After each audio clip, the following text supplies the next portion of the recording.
a place where I love to be. Look in a book, here's a story for you. Who makes stories when the day is through? Who makes stories when the day is through? Story makers, working through the night till the rising sun. Story makers, stories are fabulous, stories are fun. Milton Wordsworth, Shelley and Jackson, working through the night till the rising sun. Story makers, stories are fabulous, stories are fun. Come and be a story maker.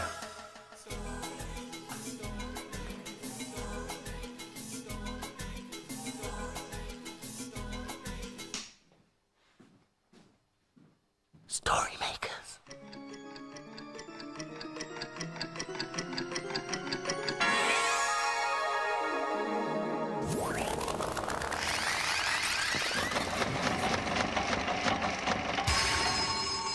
Story makers. It's midnight. Hello. Has everybody gone? The sun is down, the stars are bright. Story makers come out at night. Milton Wordsworth, story maker and magical maestro, at your service. Right, who's got any ideas for a story? Oh, I do. Well, sort of. Well, pray tell, young sir, hop to it. Oh, I don't want to hop. Can't I just tell you? Yes, go ahead. Well, the children today were talking about having a tea party, and I was wondering if we could have one. Oh, yes. Let's have a tea party. Although, I don't like tea. My dearest Jelly Filly, tea parties are not for just drinking tea. You can have squash or milk if you like. Oh, right. What else do we have to do? Well, we drink tea or milk or squash. Well, actually, I'm not rightly sure. Oh, I've got an idea. Oh, yes? Well, why don't we ask the machine to help us? Brilliant idea, Jackson. Ah, a tea party. A tea bag should do the trick. Just one more thing, a bit of imagination. Are you ready? Imagine a story.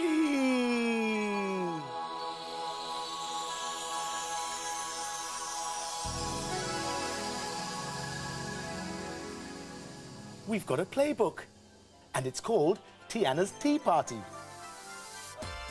Tiana was having a very busy day.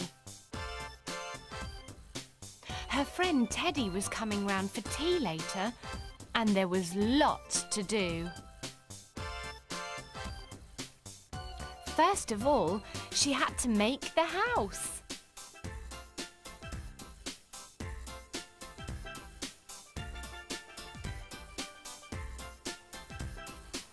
And put up the doorbell.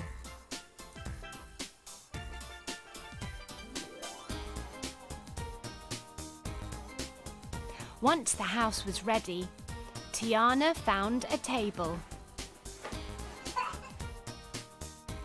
and set plates and cups, saucers and a teapot.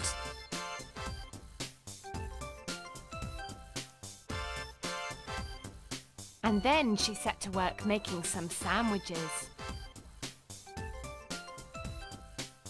Just then, she heard the doorbell ring. It was Teddy. Hello, waved Tiana. Tiana poured the tea and had to help Teddy to her sandwich, as her paws were a bit stiff. Yum, yum. Just then, there was another ring at the door. Who could that be, thought Tiana. It was Mum, carrying a tray of real cakes and tea. Room for one more, Mum asked. Tiana gave everyone a cake.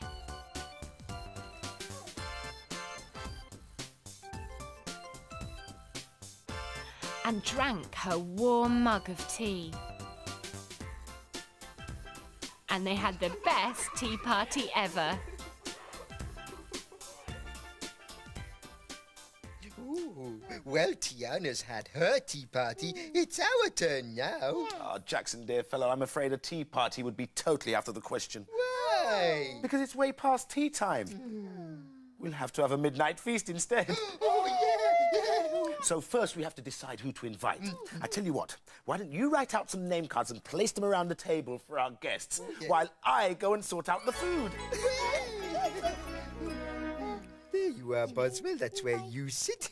That's Boswell, our cat. I sit here, Milton over there. And I sit here opposite the Queen.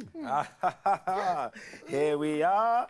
Jackson, Jelly, Milton, that's me, Boswell the cat, and the Queen.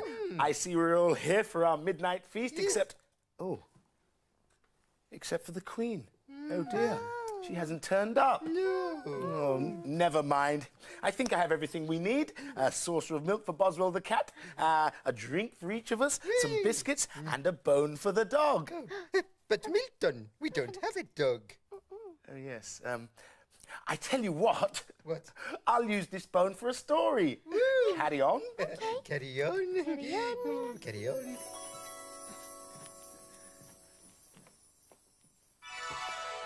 Now, this is where we need your help. You ready? Imagine a story.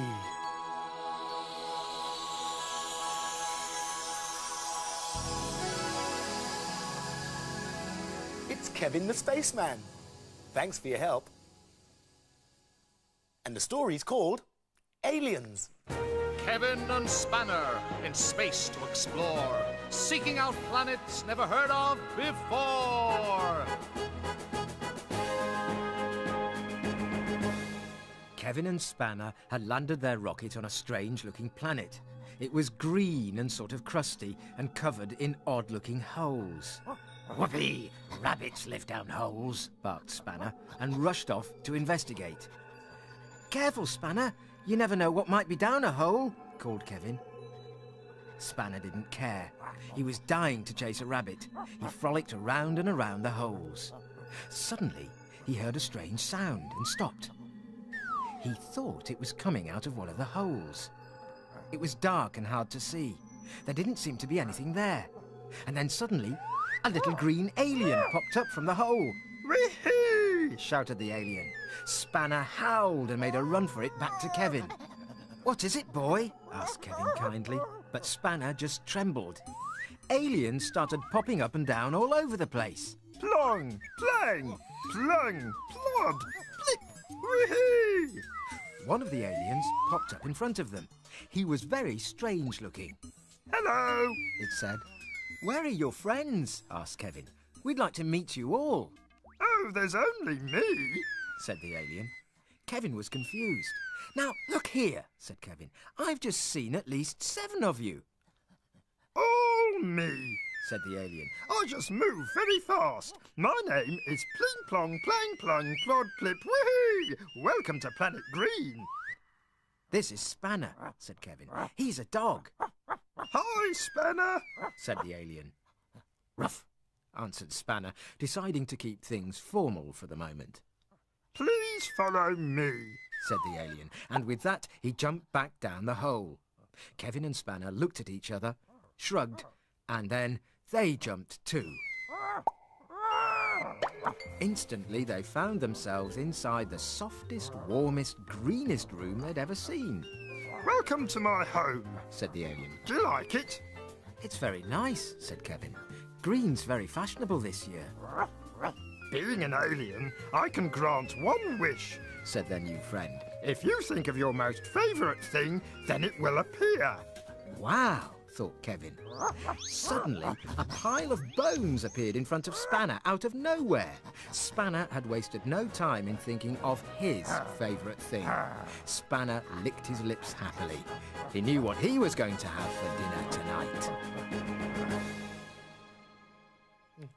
That was a great story, wasn't it? I'm glad that Spanner got all those bones for his tea. Have you left me some of the midnight feast? Yes, Milton, we left you 2 biscuits and a drink. Well, 1 and a bit biscuits. Oh, this midnight feast is great fun.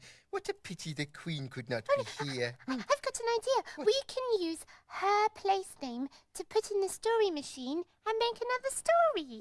Oh, what an excellent idea. Join in with me. Imagine, imagine, imagine a story.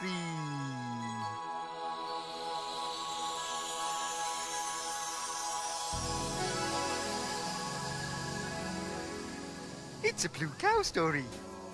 And it's called Blue Cow and the Queen. In a field not far away is a herd of cows grazing quietly. One of the cows is most unusual. Blue Cow wonders about the big world beyond her field. One day, Blue Cow was looking at the green grass. I wonder what it would be like to go to a party in a garden. She's off again, said the other cows. So, Blue Cow caught the bus that stops beside her field.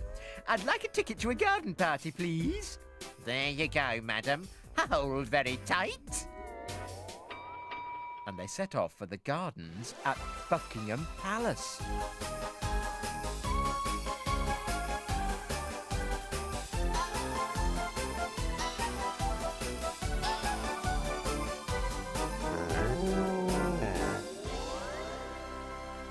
And then they arrived. When Blue Cow got off the bus, she could hardly believe her eyes. There were lots of ladies wearing big hats, and men in very smart suits, and tables of cucumber sandwiches, cakes, buns, and pots of tea. Here you are, madam, said a waiter, and he gave Blue Cow a cup of tea and a bun.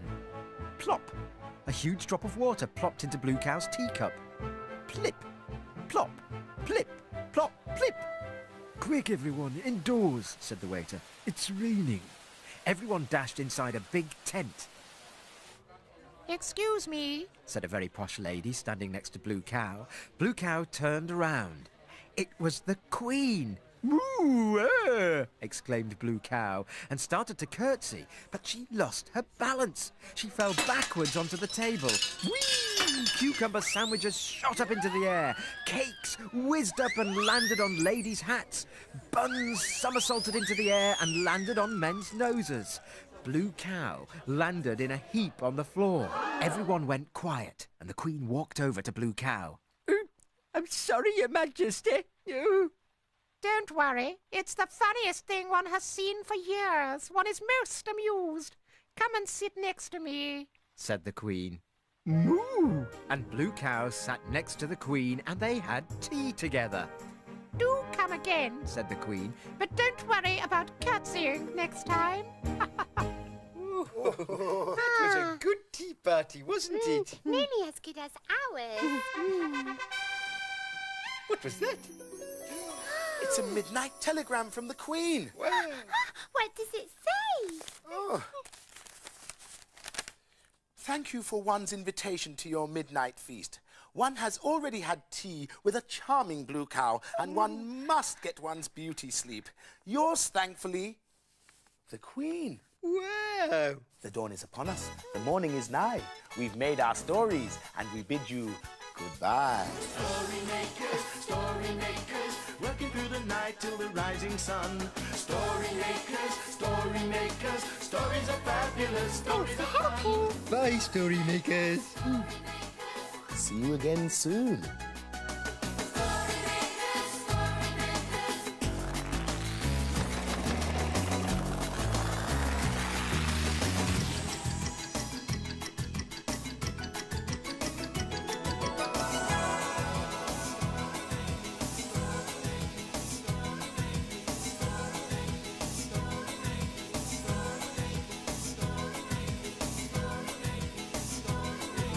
Come with me